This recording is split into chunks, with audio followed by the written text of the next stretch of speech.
God forbid, sir, but you should. You are the breath of our nostrils. Upon this, the king looked at the Bishop of Winchester, Andrews. Well, my lord, what say you? Dr. Andrews replied evasively, Sir, I have no skill to judge of parliamentary matters. But the king persisted. No put-offs, my lord. Answer me presently.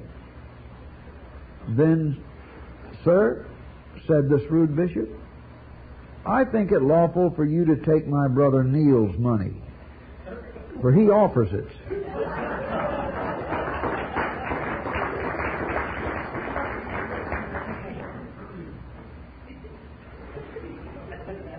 You want me to continue?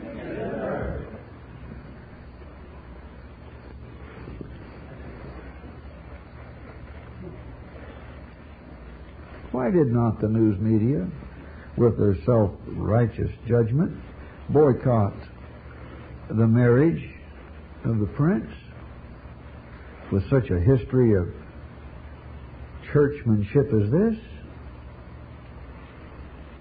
Because they're hypocrites. They think they've got the church in America under their foot and on the run, and they're going to brainwash you straight to hell. Your right to give is absolute in the Constitution, and your right to give is a testimonial of the value of the God-given gifts of ministry are your absolute right. So what if one stumbles and falls? Who doesn't? In any profession. I remember when an anchorman here in one of the network stations got arrested a few years ago for kiting checks.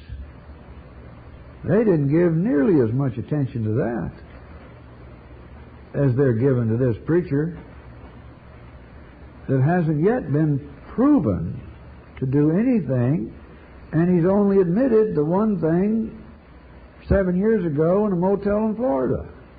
Something's wrong with the abusive system, and it's time for people of integrity to cry out about it. I'm doing it. This ministry is based upon you testifying to the value of the teacher. Oakland, Doc, since they're talking so much about Jim Bakker, what about the newscaster who dressed so nicely as a woman, got in a car wreck, and when they took her to the hospital, they found she was a man?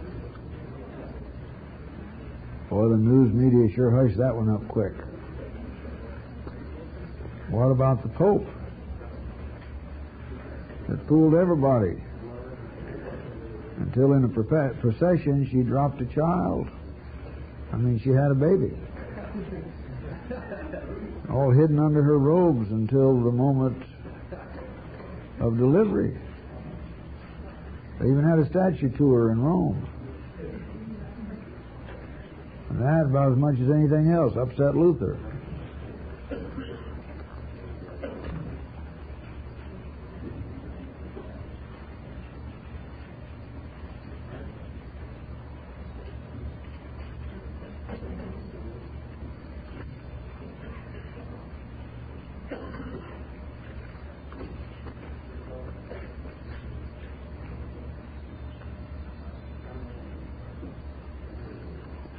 Paxton, Florida.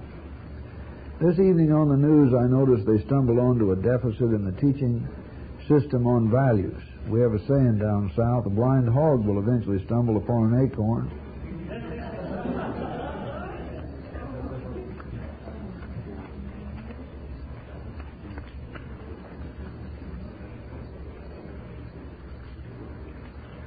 Alameda, Doc, do you know why the specific books of the Apocrypha were eliminated? I'll get to that.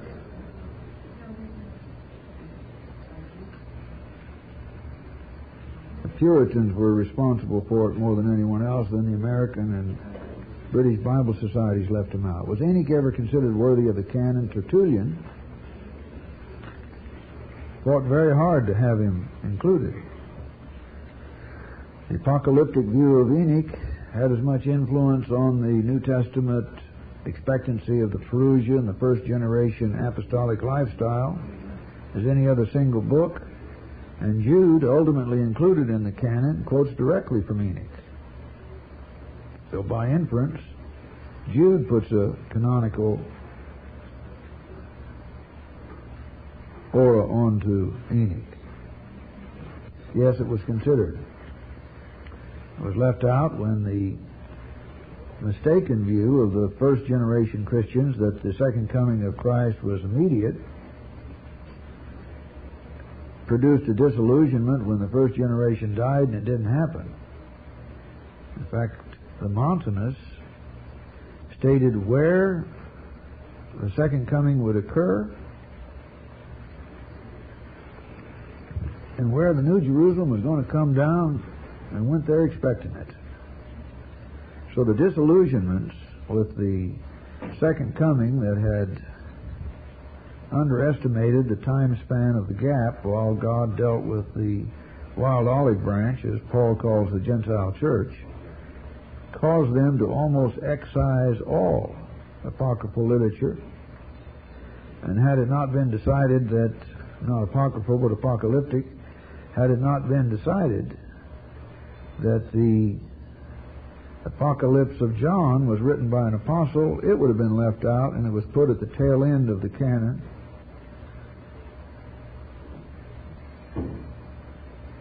And not given much attention. It earned its place because they had adopted the premise if an apostle wrote it, it was to be included. Otherwise, they took out the apocalyptic literature. I'm reading from, to take a little break from the heavy 1st, 2nd, 3rd, and 4th century church history we've been teaching. I've jumped on up to the 15th and 16th, or rather the 16th and 17th centuries, the King James Version of the Bible. Reading from Translators Revived, Biographical Notes of the King James Version Bible Translators by Alexander McClure. These were not the elders around Moses. Just thought I'd say that. The King James was not given by angels to Moses or Adam.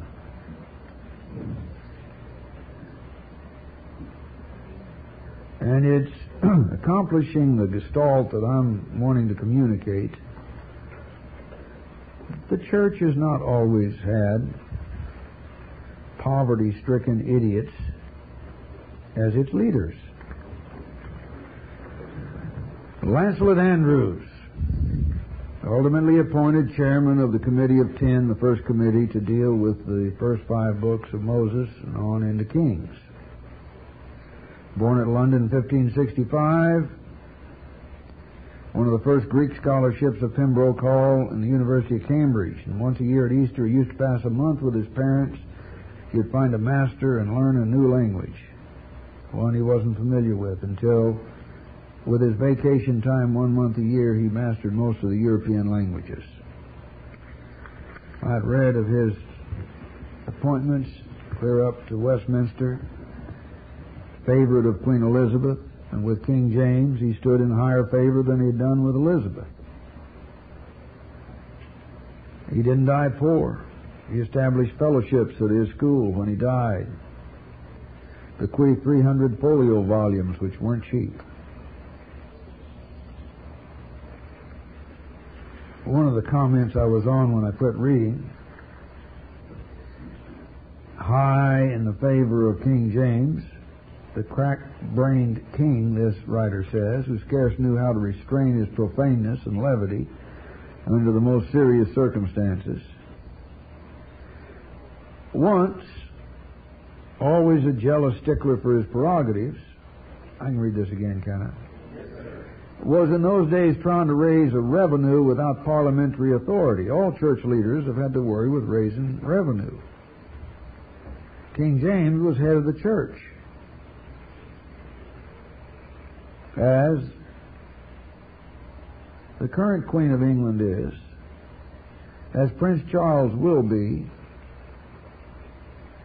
Now, the way they pay attention to the shopping that Princess Di does, do they realize that's the wife of the head of the Church of England to be?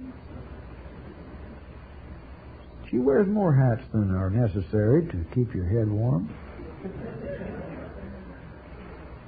When the press follows them around, chattering adulation as they tour the world with their yachts, and are the guests at $25,000 a plate dinners in Florida, are they aware that that's the head of the Church of England to be and his wife? I mean, what's fair is fair. Oh, well, yeah, that's different. No, it isn't. The people of PTL made Jim and Tammy their mannequin kings and queens. That's what this is all about. And their right to do it's absolute.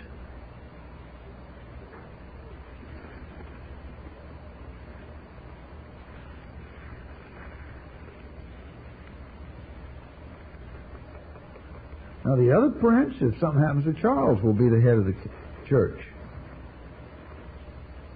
It's hardly fair to get on to Tammy.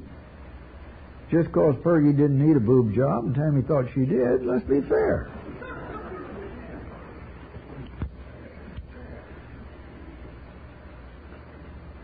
I mean, I haven't seen Fergie all her life, but has it always been that way? Or?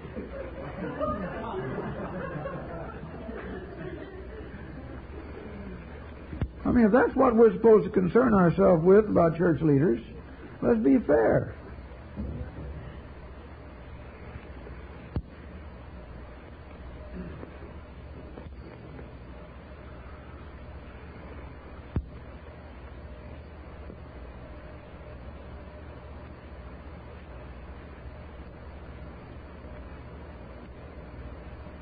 You reckon there's any gold in the Vatican?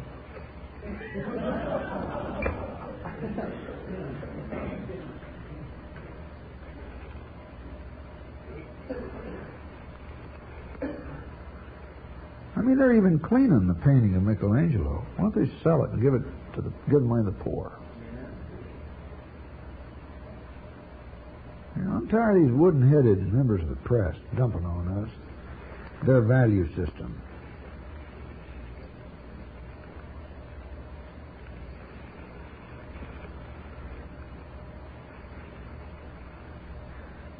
The papers were full of the guy today who provides the clothes and dresses, the anchormen. Why don't they go to C&R and give the difference to the poor?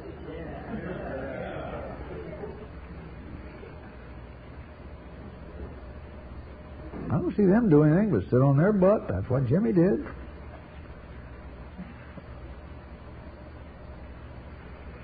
I'm not in love with either one of the commodities. I just think what's fair is fair. So the king and head of the Church of England said, "My lords, cannot I take my subjects' money when I want it without all this formality in Parliament?" The Bishop of Durham agreed with him. "God forbid, sir, but you should. You are the breath of our nostrils." Upon this, the king looked at the Bishop of Winchester, Lancelot Andrews, the one that is one of the King James translators, said, "Well, my lord, what say you?" Dr. Andrews replied evasively, "Sir, I have no skill to judge of parliamentary matters." Now, the Bishop of Durham was Bishop Neal. And Andrews says, "Sir, I have no skill to judge of parliamentary matters," but the king persisted. "No put-offs, my lord, answer me presently." "Then, sir," said this rude bishop, "I think it lawful for you to take my brother Neal's money, for he offers it." Even the petulant king was usually pleased with this piece of pleasantry, which gave great amusement to his cringing courtiers. For the benefit of the afflicted, as the advertisements have it, we give a little incident which may afford a useful hint to some that need it. While Dr. Andrews was one of the divines at Cambridge, he was applied to by a worthy alderman of that drowsy city who was beset with a sorry habit of sleeping under the afternoon sermon. and who, to his great mortification, had been publicly rebuked by the minister of the parish. As snuff had not then come into vogue, Dr. Andrews did not advise, as some matter-of-fact persons have done in such cases, to titillate the sneezer with a rousing pinch.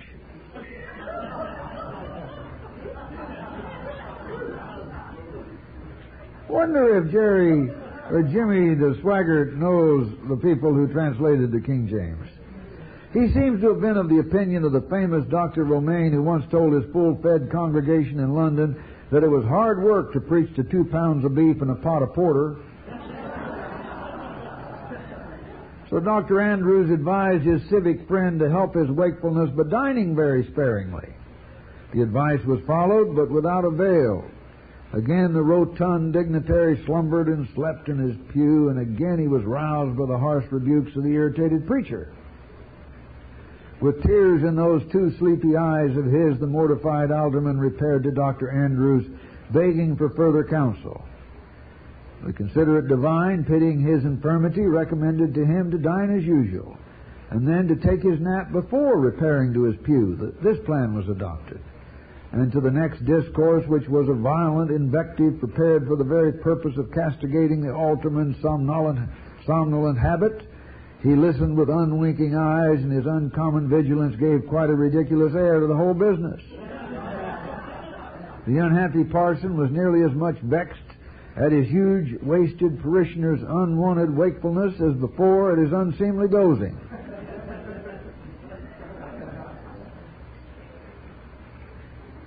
Bishop Andrews continued in high esteem with Charles I, and that most culpable of monarchs, whose only redeeming quality was the strength and tenderness of his domestic affections, in his dying advice to his children, advised them to study the writings of 3 divines, of whom our translator, Lancelot Andrews, was one.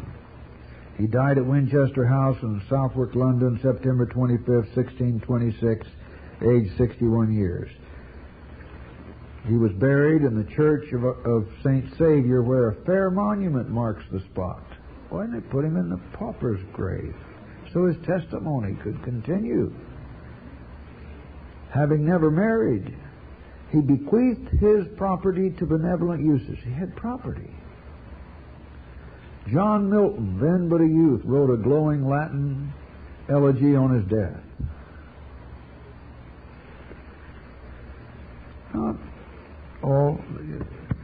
This translator of the King James hardly qualifies with the criteria of a good clergyman that the news media is laying on us. We better dig him up.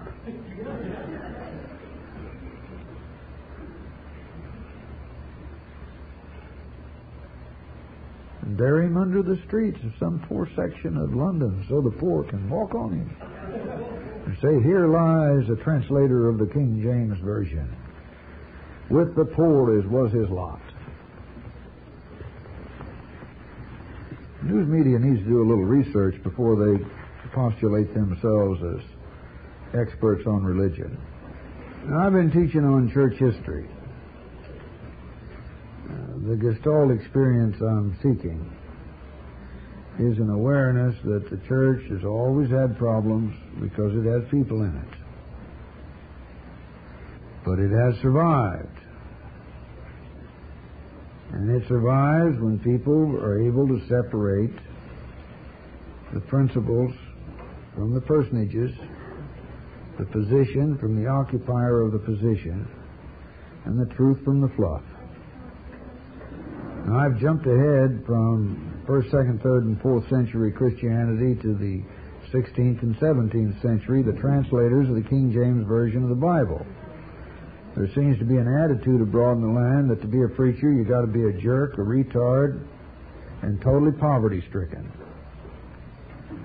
Well, the news media is not noted for careful research into matters religious.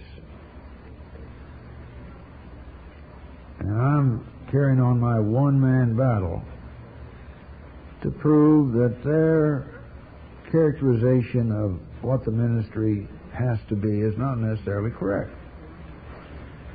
Now, these King James Version translators were a notch or two above Jimmy Swaggart.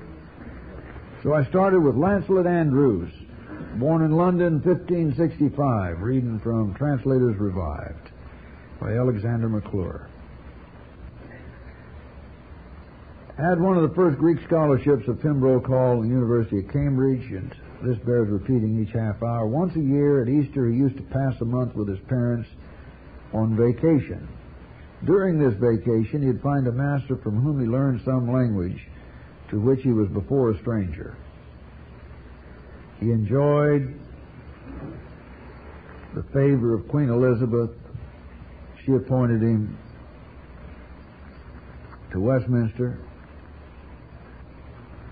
King James admired him equally and appointed him chairman of the first committee of 10 that started on the Old Testament portion, beginning with the first 5 books and on into the Kings.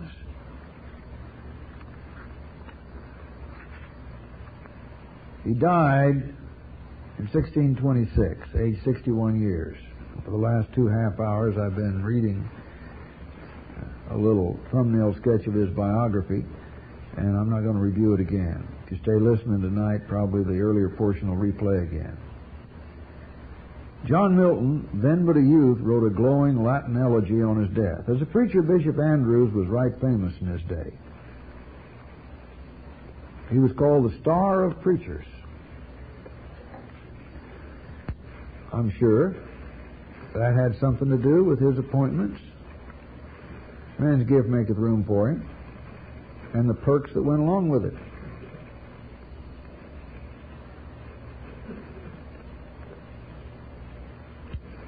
With Queen Elizabeth, then with King James, and then with King Charles. Thomas Fuller says that he was an inimitable preacher in his way,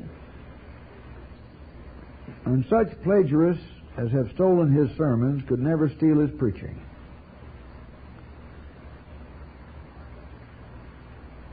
Pious and pleasant Bishop Felton, his contemporary and colleague, endeavored in vain in his sermons to assimilate his style, and therefore said merrily of himself, I had almost marred my own natural trot by endeavoring to imitate his artificial amble. Let this be a warning, this writer says, to all who would fain play the monkey, and especially to such as would ape the eccentricities of genius.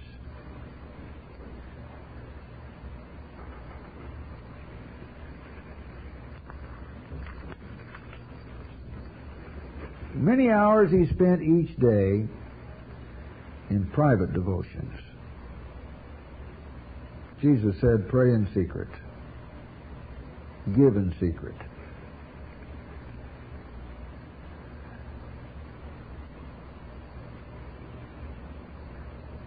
He was one in whom was proved the truth of Luther's saying that to have prayed well is to have studied well. His manual for his private devotions, prepared by himself, is wholly in the Greek language. This praying prelude also abounded in almsgiving. He had money. Usually sending his benefactions in private, as from a friend who chose to remain unknown. He was exceedingly liberal in his gifts to poor and deserving scholars. His own instructors he held in the highest reverence. His old schoolmaster, Mulcaster, always sat at the upper end of the episcopal table, and when the venerable pedagogue was dead, his portrait was placed over the bishop's study door. This worthy preacher was much given to hospitality, and especially to literary strangers.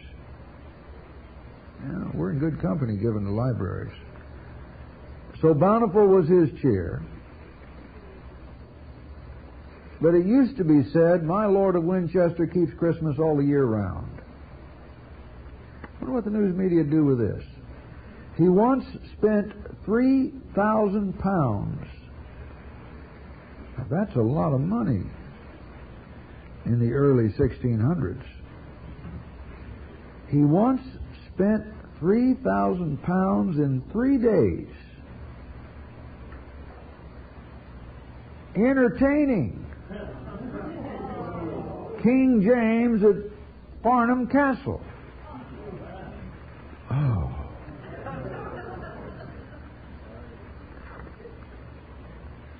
I wonder if the IRS would consider that a proper expression of a church.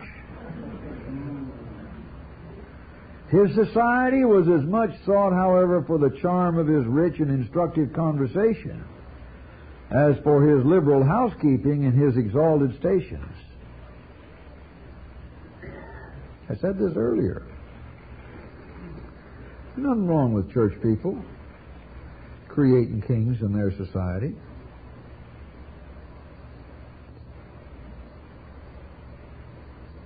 I said this earlier. Very poor countries, third world countries, keep nice embassies in Washington, D.C. It goes with the territory.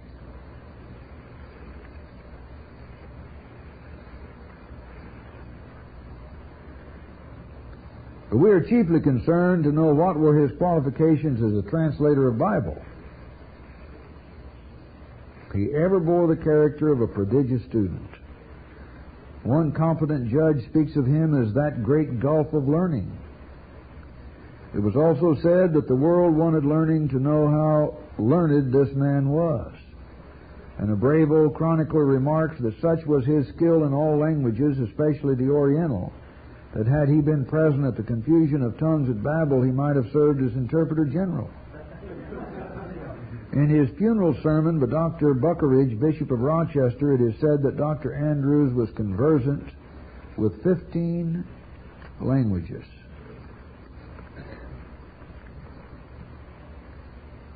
And the news media would have us believe that all preachers are worthless, shiftless, retarded bohunks.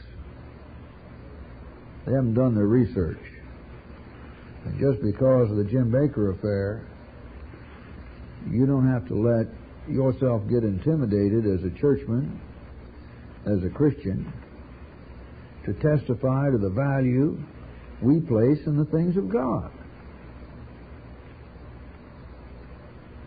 It's the right of a church to collect money and build a house of gold if it wants to, as a testimonial to the value of the things their church represents. And that goes for people that want to testify that they can build a Christian Disneyland. It's their business.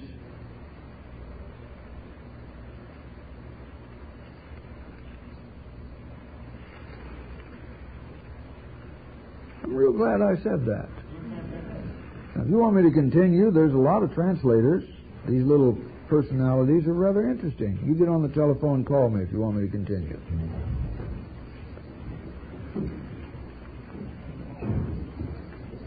The next one is John Overall, and he didn't wear overalls. That was not a nickname, that was his name. You see, the problem with the current church world is the kind of people that are occupying the pulpit, and the news media is missing the entire point. I mean, the Jim Bakers, they're nouveau rich, you know. And what else can they do? The issue is not how much money they got. It's them. But their people liked them.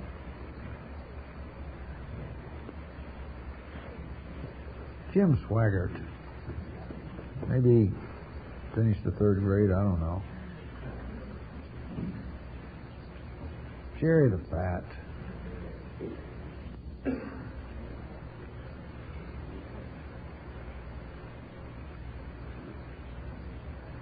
I mean, what major university did he graduate from?